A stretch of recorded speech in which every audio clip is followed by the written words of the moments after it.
Get in there. Hi. Hi, Gandhi.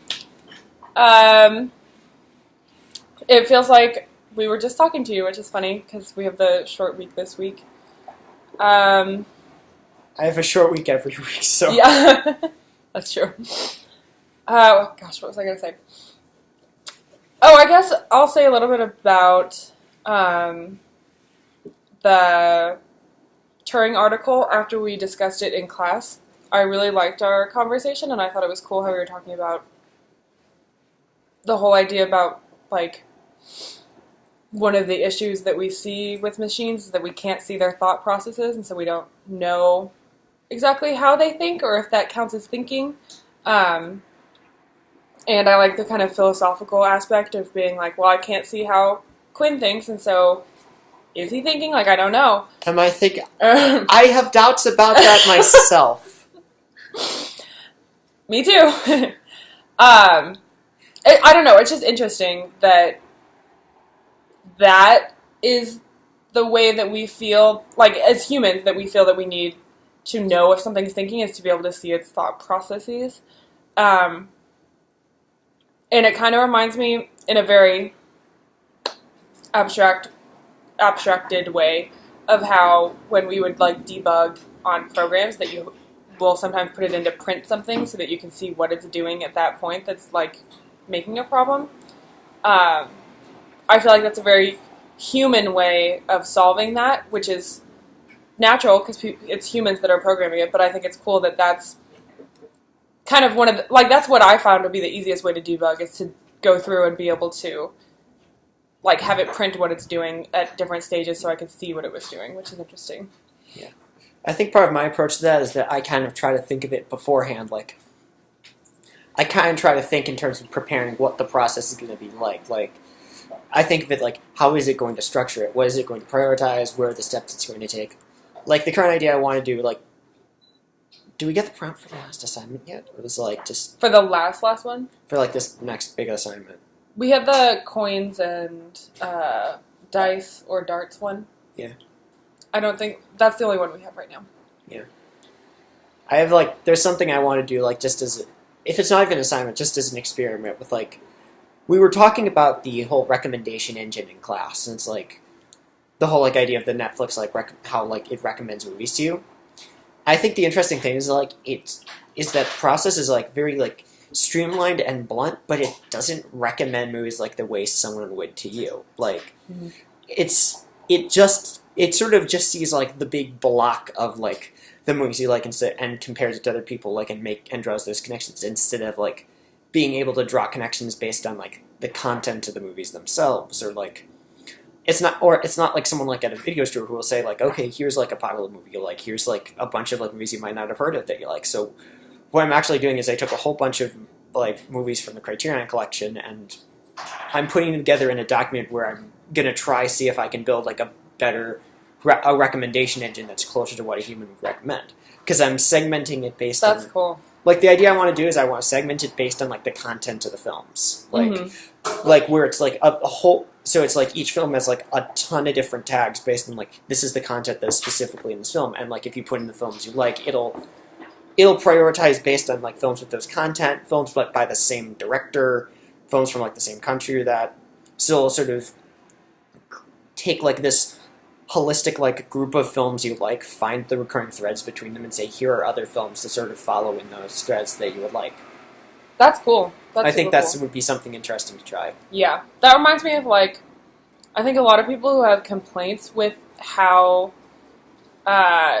digitized everything is becoming, especially, like, my grandparents or something, they're always like, oh, it's never as good as, like, if a human were doing it. Yeah. Because it doesn't have that kind of, like,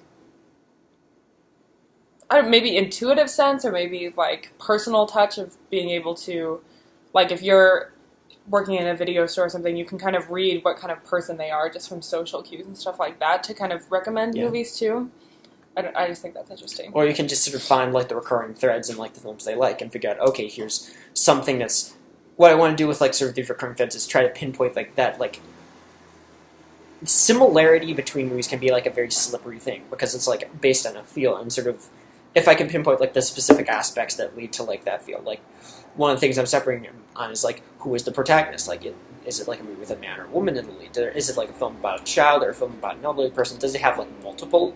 Or is it like, is this person like an anti-hero, or are they like someone who doesn't really like fit your traditional protagonist? Is it even like where the protagonist is basically the villain of the film? And I'm sort of, that's one of the ways I'm going to separate the films and like figure out like recurring threads, because when you break it down, there's usually like very like specific recurring threads that like say you, in at least in terms of like theme and approach, that I'd say unify like people's favorite films.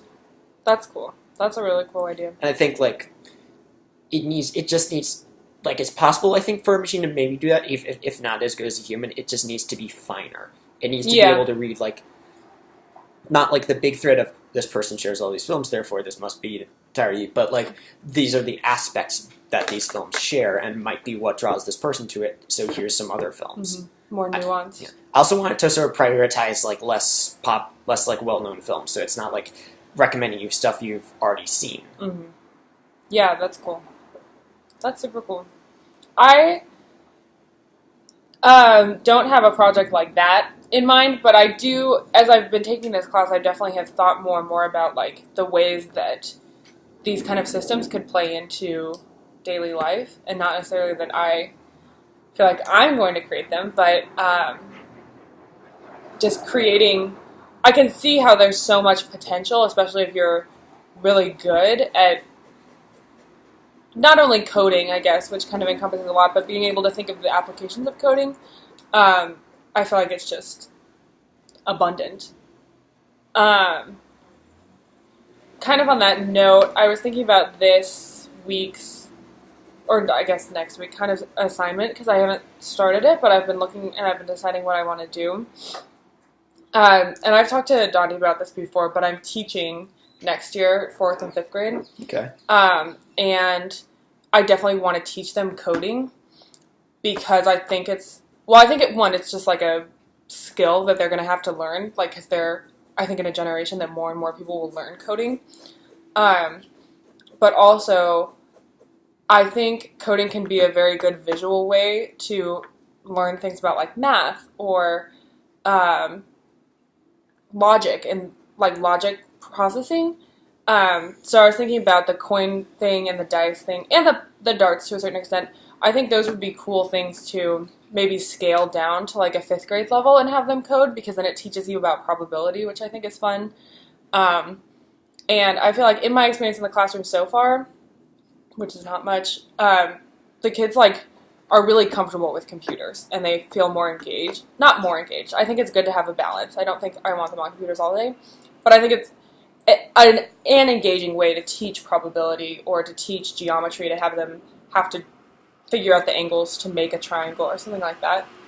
I just see a lot of applications for it, which I'm excited for. Yeah. I don't really have much to help you on that. Have you started the coins and... I'm about to start working on it. I've just got stuff to do with my film. Which one are you doing? Do you know? I'm not sure yet. I just...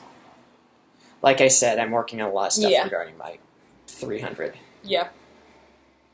Well, I think we're pretty much good, Donnie. Have a good weekend. Have a good weekend. Have a good Easter break.